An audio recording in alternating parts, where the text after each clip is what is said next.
Total প্রচারে যে হিন্দু মুসলমান মাছ মাটন এই সমস্ত নিয়ে এবং যাদের বেশি বাচ্চা হয় হিন্দু সেন্টিমেন্টকে বেশি বেশি করে এগুলোকে এই প্রসঙ্গগুলোকে উঠিয়ে দেওয়া, মুজরোর মতো অপশব্দ ব্যবহার করেছেন প্রধানমন্ত্রী নিজে। মানুষ সেটাকে প্রত্যাখ্যান করলেন হিন্দি হার্টল্যান্ডে।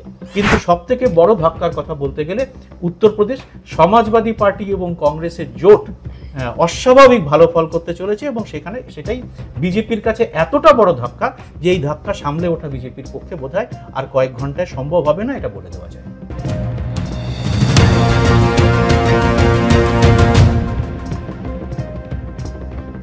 নমস্কার, আমি ইলোরা দেবনাথ, আমার সঙ্গে রয়েছেন Subrata Basu. Subrata Basu journalist YouTube channel আপনারা নিয়মিত দেখেন, অত্যন্ত পপুলার চ্যানেল। আমরা রেগুলার এই কাজটা করছি।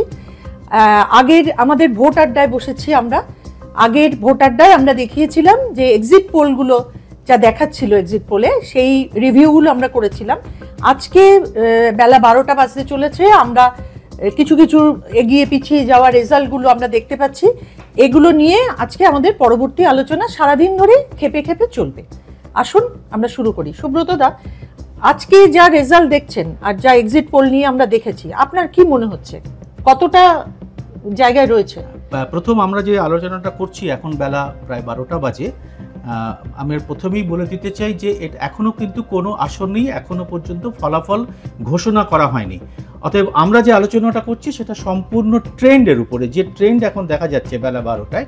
আর হয়তো 2-1 ঘন্টা পরে ফাইনাল রেজাল্ট এসে যাবে, তখন আমরা হয়তো আবার আপনাদের জানাতে পারবো। কিন্তু এখন প্রাথমিকভাবে আমরা যে ট্রেন্ডটা দেখতে পাচ্ছি তার উপরে আজকে আমাদের আলোচনার প্রথম যে প্রশ্নটা ইলোরা করলেন সেটা হচ্ছে যে আমরা এক্সিট পোল একটা অদ্ভুত ব্যাপার। এটা আমরা আগেই আলোচনাতে বলেছিলাম, আমাদের আগের ভোট পর্বে যে ভোট আড্ডা ছিল তাতে আমরা পরিষ্কার বলেছিলাম যে এটা একটা অত্যন্ত অবৈজ্ঞানিক পদ্ধতি এবং তার সঙ্গে এটা ম্যানিপুলেশন করার যে একটা অদ্ভুত চেষ্টা হয়েছে সেটা এখন স্পষ্ট হয়ে গেছে। মানে এই কয়েক ঘন্টায় ভোটের রেজাল্ট ঘোষণার আগেই ট্রেন্ড দেখেই আমরা স্পষ্ট এটা বলে দিতে পারি যে আলোচনার প্রথম দিন আমরা বলেছিলাম যে কোনো নির্দেশেই হোক বা কারো প্রভাবেই হোক, সমস্ত যারা সমীক্ষক, যে বুথ ফেরত যে সমীক্ষাগুলো হয়েছে তাতে বলা হয়েছিল যে প্রায় 400-র কাছাকাছি আসন চলে আসবে। 350 থেকে 400 অ্যাভারেজ গড় আসন দেখানো হয়েছিল। তাতে পরিষ্কার মনে হচ্ছিল যেন কারোর নির্দেশে এটা করা হয়েছে এবং সেই 400 পার আপকি বার 400 পার যে স্লোগান দেওয়া হয়েছিল সেইটাই যেন করা হচ্ছে এবং তার কারণগুলো আমরা ব্যাখ্যা করেছিলাম। আপনারা যদি কেউ দেখে থাকেন সেটা ভালো, আমাদের সেই ভিডিওটি, না হলে দরকার হলে দেখে নেবেন যে আমরা তখনই বলেছিলাম যে এর পেছনে কতগুলো সাইকোলজিক্যাল কারণ আছে, সেই মনস্তাত্ত্বিক চাপ তৈরি করার জন্য এটা করা হয়েছে। এখন ট্রেন্ড ঘোষণার ইয়েতে প্রায় অন্তিম পর্যায়ে এসে আমরা পরিষ্কার বলতে পারি যে এই পোল এটা একদম অবৈজ্ঞানিক তো ছিলই এবং এটা একটা ম্যানিপুলেশন করা হয়েছে। গদি মিডিয়া একটা বড় ম্যানিপুলেশন করেছিল যে এটা 400-র কাছাকাছি দেখানো। এখন পরিষ্কার যেটা দেখা যাচ্ছে ইলেকশন কমিশনের ওয়েবসাইটেও আমরা যেটা দেখতে পাচ্ছি সেটা হচ্ছে মোটামুটি জিতে আছে বিজেপি 240টার কাছাকাছি, কম বেশি আসনে তারা এগিয়ে আছে। তো এই এগিয়ে যাওয়ার যদি খুব বেশিও বেড়ে যায়, আমরা প্রথম থেকেই বারবার যেটা বলছি যে বিজেপির পক্ষে আগের বারে 303টি আসন পাওয়া এবার সম্ভব হবে না, এতটাই অ্যান্টি ইনকনভেন্সি সারা ভারতবর্ষে রয়েছে।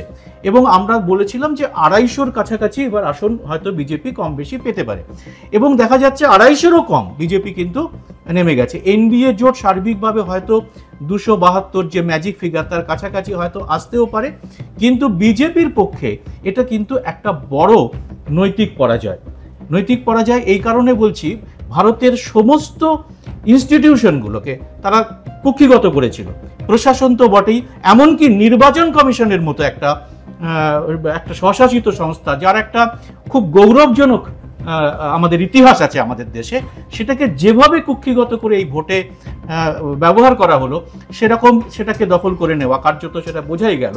এবং তারপরে অন্যান্য সমস্ত সংস্থা, এমনকি আইনি প্রক্রিয়া সমস্তগুলো তারা দখল করেছে, প্রচুর জলের মতো অর্থ খরচ করেছে, তারপরেও তারা 303টে আসনই রাখতে পারলো না। এই যে নৈতিক পরাজয়, এর দায়িত্ব কে নেবে? জিতলে তো তার দায়িত্ব কে নিতেন আমরা সবাই জানি। তাহলে এই নৈতিক বিজেপির যে পরাজয়, এই নৈতিক পরাজয়ের দায়িত্ব নিয়ে নরেন্দ্র মোদী কি এই বিজেপির নেতৃত্ব থেকে সরে যাবেন? এই প্রশ্নটা কিন্তু এখন বিজেপির ভেতরেই সব থেকে বড় প্রকট হয়ে দেখা দিয়েছে। হ্যাঁ, একটা তো বুঝলাম, একটা বিশ্লেষণ আপনি করলেন। সবচেয়ে যেখানে আসার জায়গাটা বেশি ছিল, কোন জায়গাটায় সবচেয়ে বেশি ঠিক বিজেপির যে ধাক্কাটা কোন জায়গায় বেশি? বিজেপির সব থেকে বড় ধাক্কা আমরা প্রথম থেকে বলছিলাম, বিজেপির মূল শক্তি ছিল উত্তরপ্রদেশ এবং বো-বলয়, তার মধ্যে গুজরাটও আছে এবং হিন্দি হার্টল্যান্ড। বিহার 40টার মধ্যে 39টা আসন ছিল, মধ্যপ্রদেশে সবই ছিল, রাজস্থানে ছিল। তো সেইগুলো আমরা যেরকম প্রেডিক্ট করেছিলাম প্রায় সেরকমই রেজাল্ট আসছে। বিজেপি কিছু করে সেখানে খোয়াচ্ছে। হরিয়ানাতে আমরা 10টার মধ্যে 10টা পেয়েছিল বিজেপি, আমরা বলেছিলাম এবার অনেক আসনই খোয়াবে, সেখানেও বিপুল আসন খোয়াচ্ছে। কিন্তু সব থেকে বড় ধাক্কার কথা যদি বলেন তাহলে সেটা হচ্ছে কিন্তু উত্তরপ্রদেশ। সবসময় বলা হয় যে দিল্লির কুর্সির রাস্তাটা কিন্তু লখনৌ হয়ে যায়। তো এবার দেখা যাচ্ছে যে এই 80টা আসনে গতবার তাদের ছিল প্রায় 62টা আসন। সেই 62টা আসনের ধারে কাছে বিজেপি পৌঁছতে পারছে না বা তার জোট পৌঁছতে পারছে না। আমরা এখনো পর্যন্ত যা ট্রেন্ড দেখতে পাচ্ছি তাতে সমাজবাদী পার্টি এবং কংগ্রেসের যে জোট, কংগ্রেস ওখানে অস্বাভাবিক ভালো ফল করছে, 8টার মতো আসনে এখন এগিয়ে আছে দেখতে পাচ্ছি আমরা। স্মৃতি ইরানি সেখানে হাঁটছে। এবং যে রাম মন্দিরের জায়গা, যে রাম মন্দিরের হাওয়া তোলার জন্য নরেন্দ্র মোদী এত কাণ্ড করলেন, সেই অযোধ্যাতে কিন্তু পিছিয়ে আছে এখনো পর্যন্ত। তো এটা একটা অস্বাভাবিক ধাক্কা বিজেপির কাছে, যে 40টা প্রায় 50%, 80টার মধ্যে প্রায় 50% ইউপিতে আসন বেরিয়ে যাচ্ছে। এবং পরিষ্কার বোঝা যাচ্ছে যে এই যে টোটাল প্রচারে যে হিন্দু মুসলমান, মাছ মাটন এই সমস্ত নিয়ে, এবং যাদের বেশি বাচ্চা হয়, হিন্দু সেন্টিমেন্টকে বেশি করে এগুলোকে এই প্রসঙ্গগুলোকে উঠিয়ে দেওয়া, মুজরোর মতো অপশব্দ ব্যবহার করেছেন প্রধানমন্ত্রী নিজে। মানুষ সেটাকে প্রত্যাখ্যান করলেন হিন্দি হার্টল্যান্ডে। অন্য রাজ্যে তো বটেই, হিন্দি হার্টল্যান্ড যেখানে তাদের গড় বলা হয়। এমনকি দেখা যাচ্ছে যে গুজরাটে, যেটা তাদের বলা হয় যে আরএসএস এর একটা প্রয়োগশালা হিন্দুত্বের, সেখানেও কিন্তু ভোট পার্সেন্টেজের দিক থেকেও বিজেপি কমছে এবং বিজেপি সম্ভবত 1-2 আসনও কিন্তু সেখানে খোয়াতে চলেছে। মহারাষ্ট্র তো বটেই। কিন্তু সব থেকে বড় ধাক্কার কথা বলতে গেলে উত্তরপ্রদেশ, সমাজবাদী পার্টি এবং কংগ্রেসের জোট অস্বাভাবিক ভালো ফল করতে চলেছে এবং সেটাই বিজেপির কাছে এতটা বড় ধাক্কা যে এই ধাক্কা সামলে ওঠা বিজেপির পক্ষে বোধহয় আর কয়েক ঘন্টায় সম্ভব হবে না, এটা বলে দেওয়া যায়। হ্যাঁ, উত্তরপ্রদেশে তো বিজেপির ভরদাস, এবার ধসটা বড়। এবারে বলুন, পশ্চিমবঙ্গ নিয়ে যে এত আশাবাদী বিজেপি, পশ্চিমবঙ্গে আমরা কি দেখতে চলেছি ট্রেন্ডটা? এটাও আমরা প্রথম থেকে বলছিলাম যে পশ্চিমবঙ্গে বিজেপির যতই একটা ভালো চিত্র বিভিন্ন টিভিতে এবং অনেক ইউটিউব চ্যানেলেও বাড়িয়ে চড়িয়ে দেখানো হয়েছে, সেইটা বোধহয় ঠিক নয়। মানুষ বোধহয় অন্যরকম ভাবছে।